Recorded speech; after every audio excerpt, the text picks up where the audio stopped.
The scariest player in NFL history. A 15-year reign of destruction fueled by violence and rage. However, behind the brutality and terror lurked something much darker. Manic to the point of mayhem on the field, obsessed with his own physical strength, Lyle Alzado played and lived with the clock pounding in his ears. He was all about the rage. And anybody who tells me that they go out there to have fun playing football, they're a liar. Because this game isn't fun. This game is a war. That violence that you saw. Ooh, shit. Hey, I see it in his eyes. I don't know who this is. On the field, that was real stuff. You just had to think, bro, what is this guy on? It's kind of an unnatural look. He literally was a wild man. You know, I'll kill you out in the parking lot in front of your family. If you look the way you do, they're going to say the guy's on steroids. He'd come in and I go, "Hi, Lyle." And he would get all red and tense and he'd go, "Get away from me." He was the type of human being that always crossed over a dangerous line. Lyle was the poster child for roid rages. We had the police in Manhattan Beach a couple of times. It was really frightening. Did you ever take steroids? No, I didn't. If somebody cut him off in a car, he would follow the person and grab him out of the car and beat them senseless. And was willing to pay the price to get to that level. I said, "Lyle, you gotta stop the steroids, man." You know, not on his ass like that. How long were you on steroids? I talked to Lyle about steroids, would get very angry at me. His response was, "Pete, I'm gonna do what I need to do to play the game the way I want to play it." He came to the game, and you can tell he wasn't loud. Somebody asked him for his autograph, and he was just doing circles. Lyle Alzado was never satisfied and never understood the price of his ambition until it was too late. Hey, look, man, Lyles, bro. I don't know who this is, but look, man, like, comment, subscribe, and follow the journey. Let me know in the comments who you want me to discover next, you know what I'm saying? Or who highlights you want me to watch next, NFL legends. But, hey, they say he the poster boy of steroid rage. Yeah, I tell you, I have a lot of things inside of me that are difficult to explain because of where I've come from. I grew up in Brownsville, Brooklyn. I didn't have as much as some of the other kids had, so I felt that at that time in my life I had to fight for what little I did have, and it was the pride that I have that I felt I had to do that. From a young age, Alzado was a fighter. Alzado. Growing up in Brownsville, Alzado was no stranger to violence. Alzado. Broken bones and criminality would mark his childhood. By the age of 18, Alzado would be arrested several times for stealing cars and breaking and entering. However, Alzado's early life would also be plagued by abuse. How did you grow up? Lousy. Really lousy. Who abusing you? From a father who was disloyal, who was an alcoholic. Hey, bro, come on now, dog. Come on, man. God, it's always, bruh. Jail, prison most of his life. He molested my sisters. Damn, man. Lyle's father was abusive and violent. On one night, as Lyle's father went after his mother, Lyle had had enough. My father came out of the car and went for her. Lyle punched him, knocked him down, and broke his jaw. My father put Lyle in jail for that. Alzado's brutal childhood would become the catalyst for one of the most violent players in sports history. I ain't gonna lie, bro. Hey, whoever, if somebody, people, mother going through something like that, or you and your family, you seeing this right now, anybody right now, pray, you know what I'm saying? I hope you get out of the situation, because I dealt with that a little bit in my life, just a tiny bit, not too much, nothing crazy, but a tiny bit with my family. But, hey, that shit crazy, grown ass man hitting women and kids and shit. Get a life. Right there on David Little, a second tight end. He is frustrated by not being, you see him, that's the kind of thing that'll get you through. Oh! Hold on. But as he delivers a blow to the head, right there on go David back, Little, a second tight end. Go back, we gotta go back. In sports history.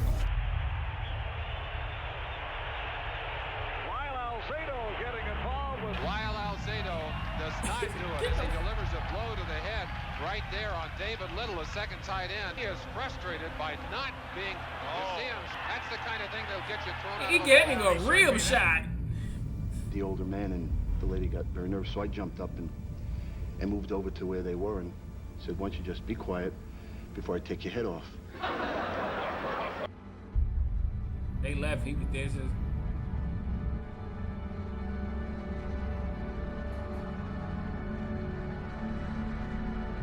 And lived to talk about it, Mike Tyson. Oh, he lived on the block with Mike Tyson? Okay, I can see why. Okay, I see it. I see why he, yeah. I see it. And he survived it? Hey, that's a, hey.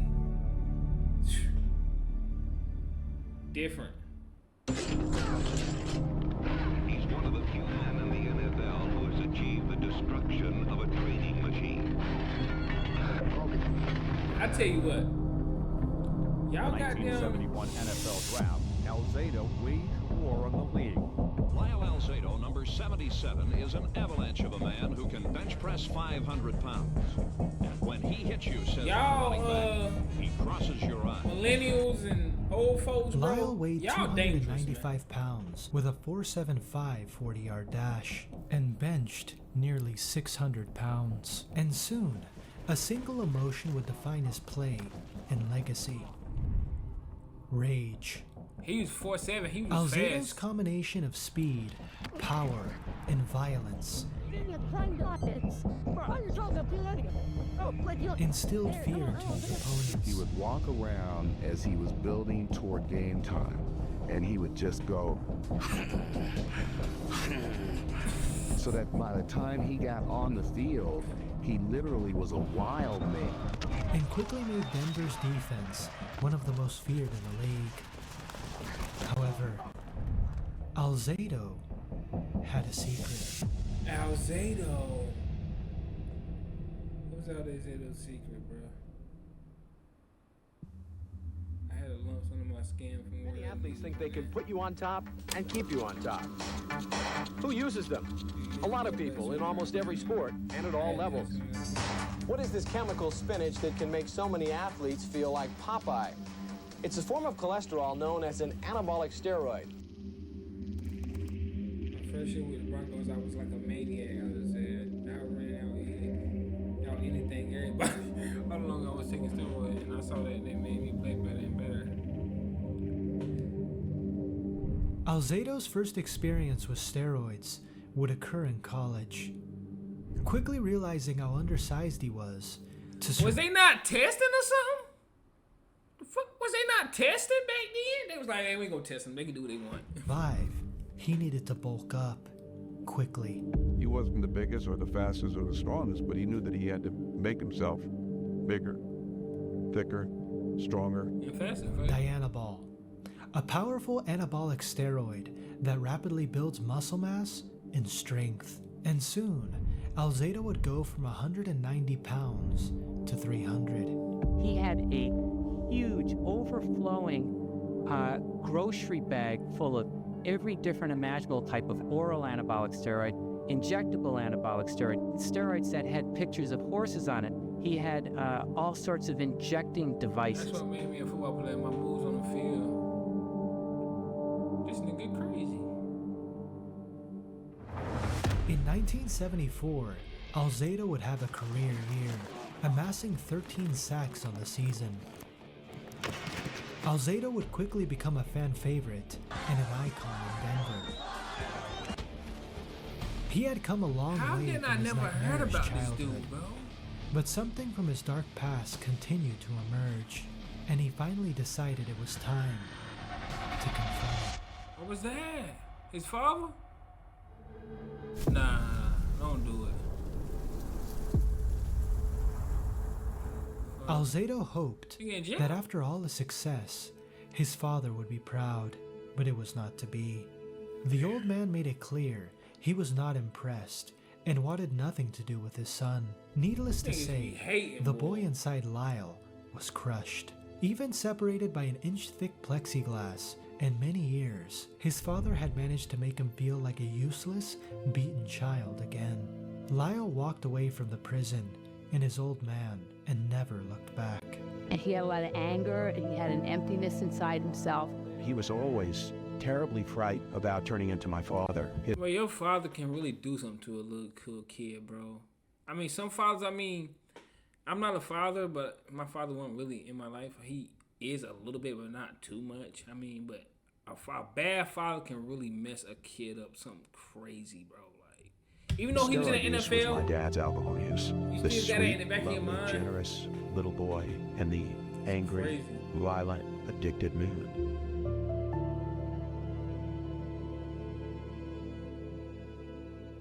Like, I don't get what niggas. But then the Bronco defense rose to devastate their attack. In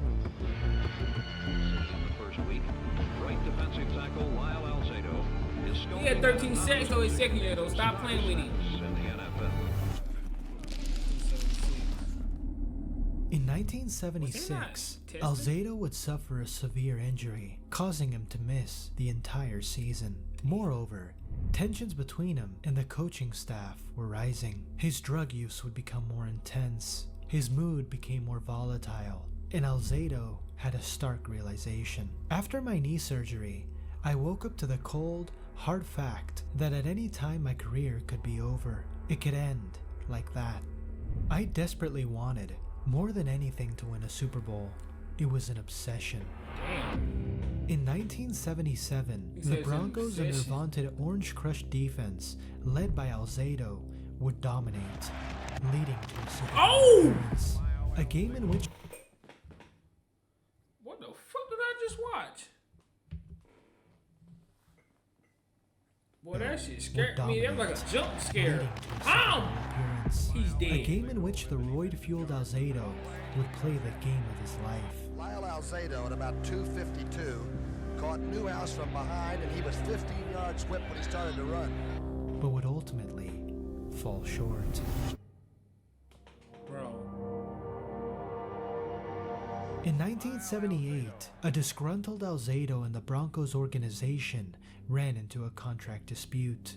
Lyle threatened to retire and become a boxer. The Broncos laughed off the threat. In 1979, Alzado would fight three-time world champion Muhammad Ali. In what was supposed to be an exhibition match, it soon got out of hand. As the fight progressed, Alzado's aggression grew, landing hard shots and even taunting the heavyweight champion. Alzado was looking for the kill shot.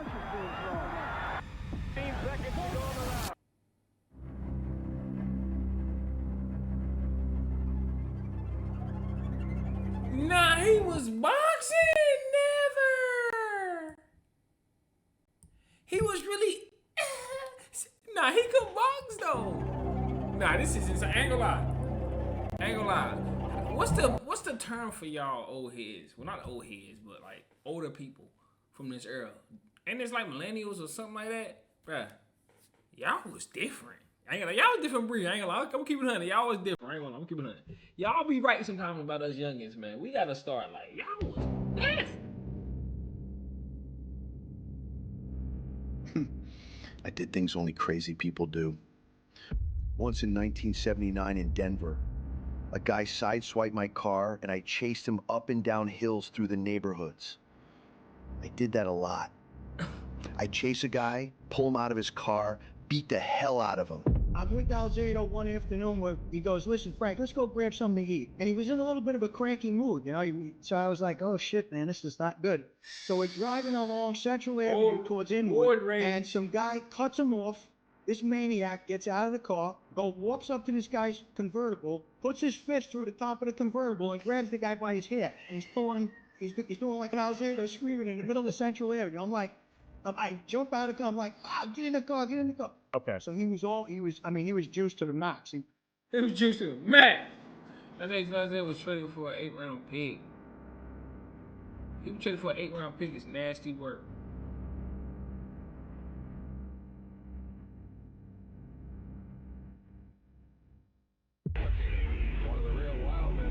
If any man was meant to be a Raider, it was Alzado.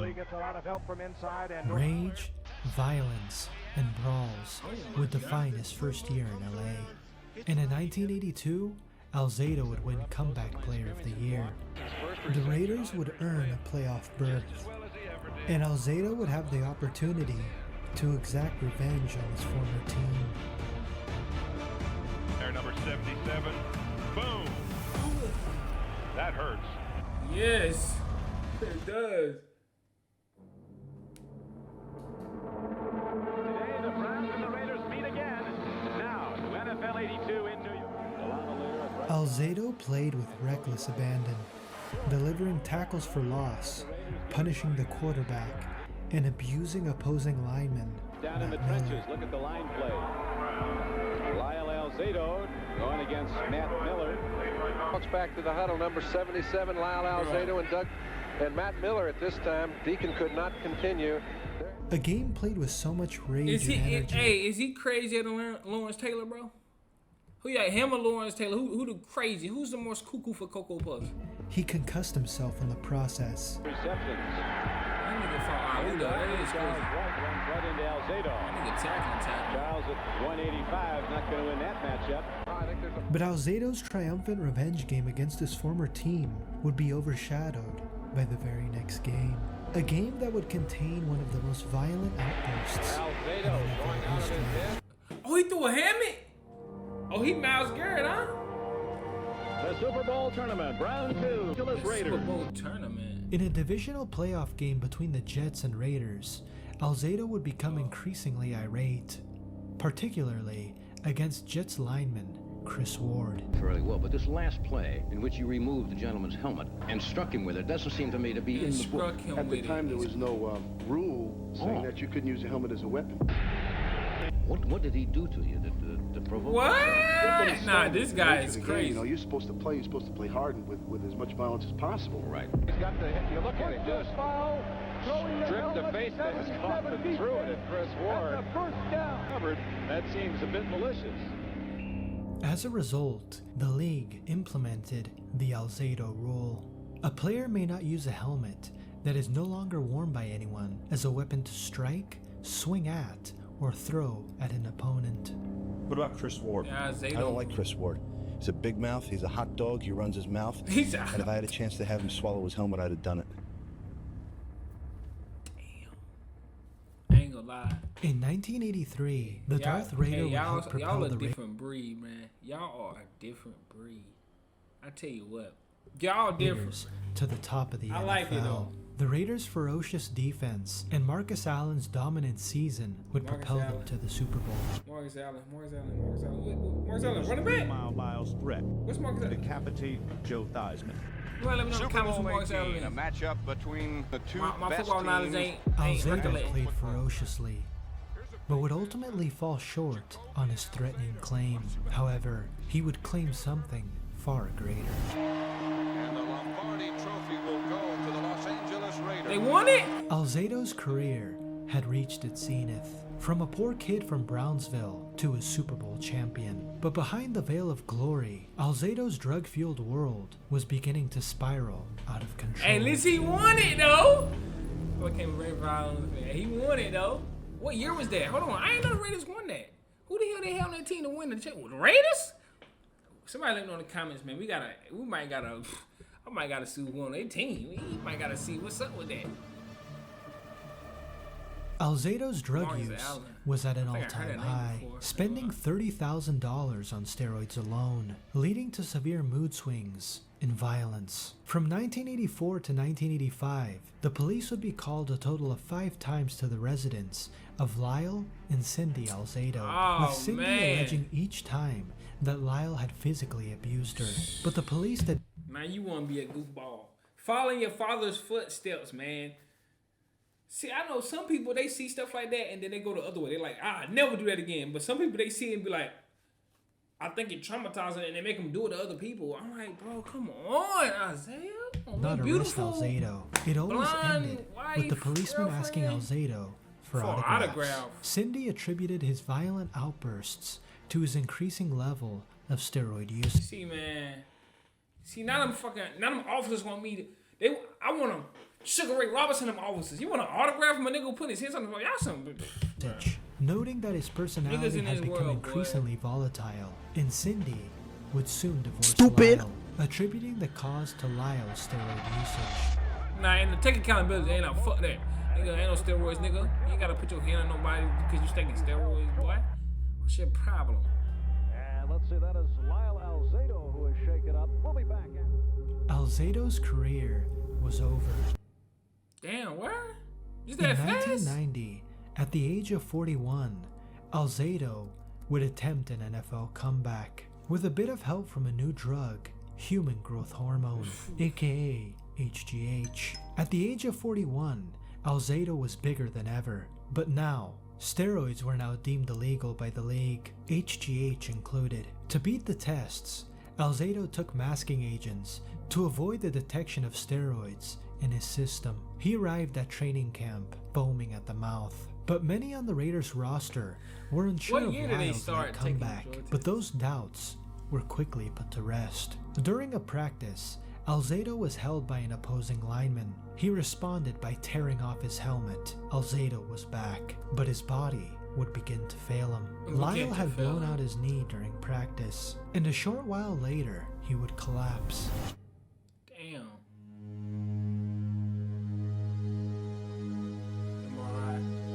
Because I'm sure that was the first sign of the tumor. He had a tumor? Damn. Alzado's mind and body would begin to break down. He would begin to lose weight rapidly. When asked for autographs, he would forget how to spell his name. The once hulking Al.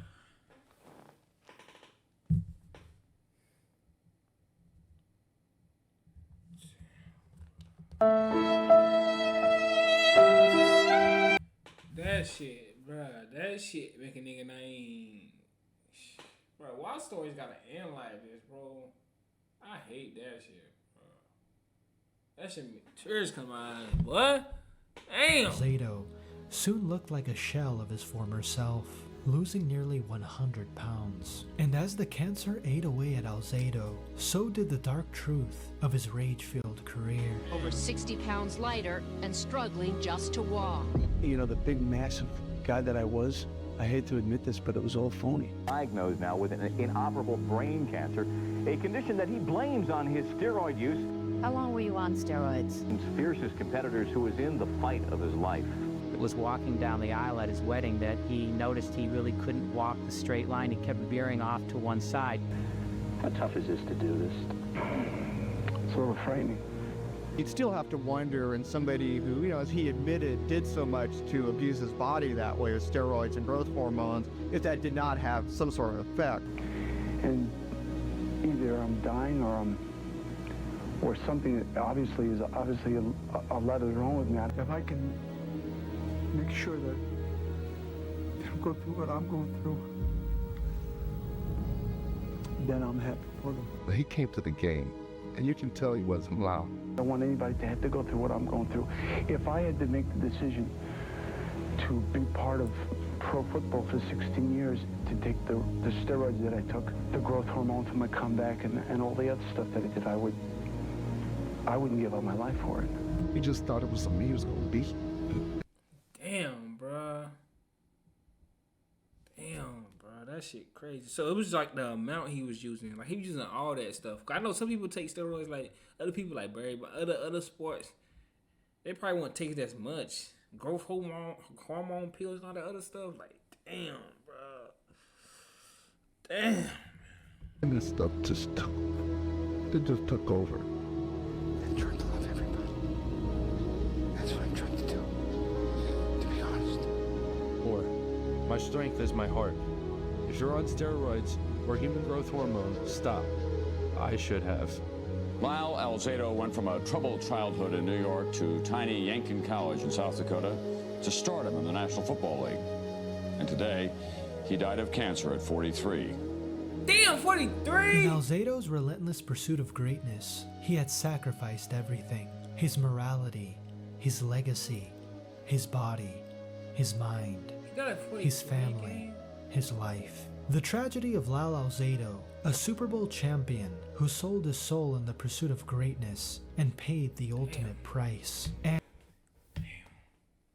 paid the ultimate price, and yeah. in a disturbing parallel, his son, Justin Alzado, who looked up to his father as his Superman, was left fatherless. Damn, bro. They ain't had to say all that left fatherless. Yeah, he is left fatherless, though. That's crazy, bro. Damn, bro. That's, hey, bro. He was damn, I don't even know what to say, bro.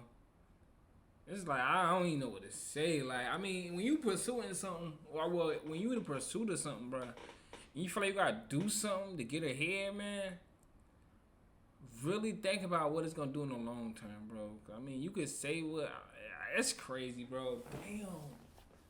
I imagine that he was just probably taking whatever he can take, bro. Cause the fact that he had brain, like, bro.